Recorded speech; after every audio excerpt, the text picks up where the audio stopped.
এখন দেশে যেই অস্থিরতা বা গত কিছুদিন ধরেই বিভিন্ন কারণে বিভিন্ন ইস্যুতে আমরা দেখছি রাজনৈতিক অঙ্গনে অস্থিরতা হচ্ছে, সামাজিক যেই একটা বেষ্টনী সেখানেও এক ধরনের অস্থিরতা বিরাজ করছে। সামনের দিনগুলো আসলে কেমন হতে যাচ্ছে, বিশেষ করে নির্বাচন যদি ধরি যে এপ্রিল ফেব্রুয়ারি যে সময়টাই হোক, সেটা তো ঘনিয়ে আসছে। শুনুন, আমি একটা কথা বলি, আমার সরল বিবেচনা হলো ডক্টর ইউনূস গভর্নমেন্ট ফেল করছে। এই প্রথম একটা নির্দলীয় সরকার যাদের আমলে আমাদের সোসাইটিতে, আমাদের দেশে এত অস্থিরতা তৈরি হয়েছে এবং তাদের কোনো কিছু কার্যকর কোনো পদক্ষেপ নাই।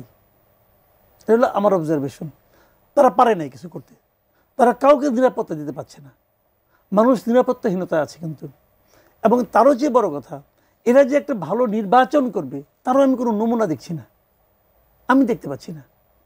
কাজে ডক্টর ইউনূস সাহেবের উচিত হবে অনতিবিলম্বে চলে যাওয়া। এখন ওনার চলে যাওয়া ছাড়া আমি আর কোনো ভালো পথ দেখি না। উনি একজন ভালো মানুষকে, যে ক্যাপাবল লোকের কাছে, উনি তো এটা এমন একটা উনি উপদেষ্টা পরিষদ করছেন যে উপদেষ্টা পরিষদের ম্যাক্সিমাম লোক। আপনি কি বলছেন উনি চলে যাবেন পুরো উপদেষ্টা পরিষদ নিয়ে নাকি ব্যক্তি? ওনাকে তো ডুবাইছে উপদেষ্টা পরিষদ, ওনাকে তো ডুবাইছে উপদেষ্টা পরিষদ। আমি আপনাকে একটা ছোট্ট উদাহরণ দিয়ে বলি।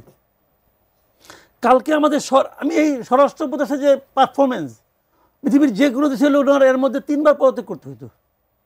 ওনার যে পারফরমেন্স, কালকে স্বরাষ্ট্র উপদেষ্টা একটা কন্ট্রোল রুমে বসছে, মনিটরিং করতেছে। উনি কাকে নিয়ে বসছেন? আসিফ মাহমুদ সজীব ভুঁইয়াকে নিয়ে বসছেন। ওয়াই? আসিফ মাহমুদ সজীব ভুঁইয়া কি এই ধরনের সন্ত্রাস দমনের উপর বিশেষ কোনো ট্রেনিং প্রাপ্ত? ওনার মন্ত্রণালয় কি এর সঙ্গে সংশ্লিষ্ট? উনি কেন? ব্যাখ্যা করেন আপনি আমাকে। এবং উনি কি বিরাট অভিজ্ঞ ব্যক্তি? উনি তো এই উপদেষ্টা পরিষদের মধ্যে সবচেয়ে কম অভিজ্ঞ ব্যক্তি। তো উনি এখানে কেন? এটা কিন্তু আমি আসিফ মাহমুদ সজীব ভুঁইয়ার দোষ দিই না, আমি দোষ দেই ওই স্বরাষ্ট্র উপদেষ্টার। উনি কেন ওনাকে নিয়ে বসছেন এখানে? এবং সেটা আবার আসিফ মাহমুদ সজীব ভুঁইয়া উনি আবার সেটা ফেসবুকে ওনার স্ট্যাটাসে দিচ্ছেন। এটা কি মানায় ওনাকে? মানায় না।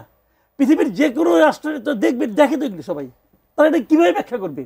এইভাবে বসলে সরকার দুর্বল হয় কিভাবে ভাই? সেটাই সেই আলোচনা আসলে কেন সরকার দুর্বল হয়ে গেল বা সেই আলোচনাতে গেলে আসলে আজকে সময়ের সংকুলান হবে না।